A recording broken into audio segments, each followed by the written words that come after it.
वसीम रिजवी जो पुलिस की औलाद है, अगर आज उसकी माँ जिंदा होगी तो उसे भी उसकी कोख पर अफसोस होगा कि उसने किस शैतान को जन्म दिया।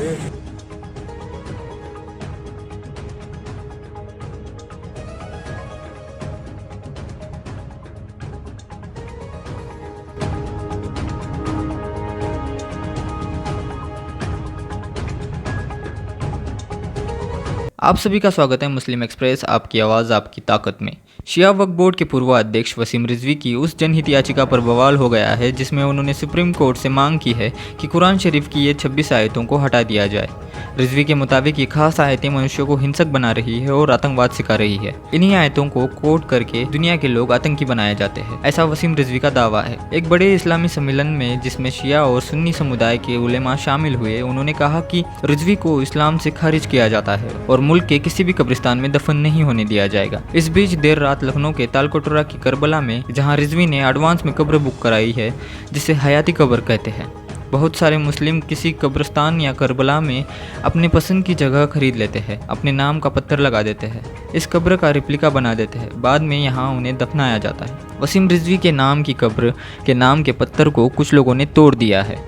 वसीम रिजवी इस समय अंडरग्राउंड है। उन्होंने कहा कि परिवार ने मेरा साथ छोड़ दिया, पत्नी, बच्चों, भाई सब ने साथ छोड़ दिया है। उनके भाई ने वीडियो जारी कर कहा कि वसीम से परिवार का संबंध नहीं है, वे नहीं आते, वे इस्लाम विरोधी हो गए हैं और वे जो कह रहे हैं उसका परिवार से कोई संबंध नहीं है।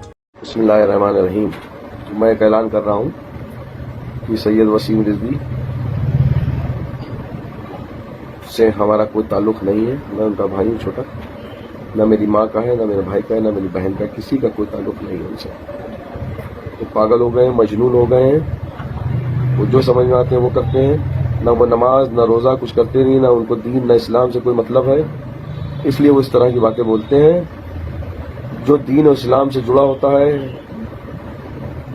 उसके दिल में खौफ होता है, वो इस तरह की बातें बोल ही नहीं सकता। वो किसी के इशारों पर ये सब बातें बोल रहे हैं। कौन उनसे कहला रहा है, कौन पॉलिटिक्स कर रहा है, ये अब दो अहम पहलू यह है कि क्या सुप्रीम कोर्ट इस याचिका को सुनवाई के लिए स्वीकार करेगा, और दूसरा सवाल यह है कि क्या कुरान शरीफ को ये 26 आयतें क्या वाकई आतंकवाद सिखाती है, क्योंकि वह किसी धर्म ग्रंथ के किसी हिस्से को हटाने का नाम नहीं करता है। यह प्रारंभ होगा कि दूसरे धर्म ग्रंथ लोग भी इस तरह की मांग करने लगेंगे और लंबी परंपरा शुरू हो जाएगी। वसीम रिजवी के खिलाफ लखनऊ में मुसलमानों ने सख्त रुख अपनाते हुए उन्हें इस्लाम से बाहर करने का ऐलान किया है। रविवार को हुए सम्मेलन में यह भी ऐलान किया गया कि मुल्क के किसी भी कब्रिस्तान में न तो उन्हें दफन होने दिया जाएगा और न ही मुल्क का कोई मौलाना उनके जनाजे की नमाज पढ़ाएगा।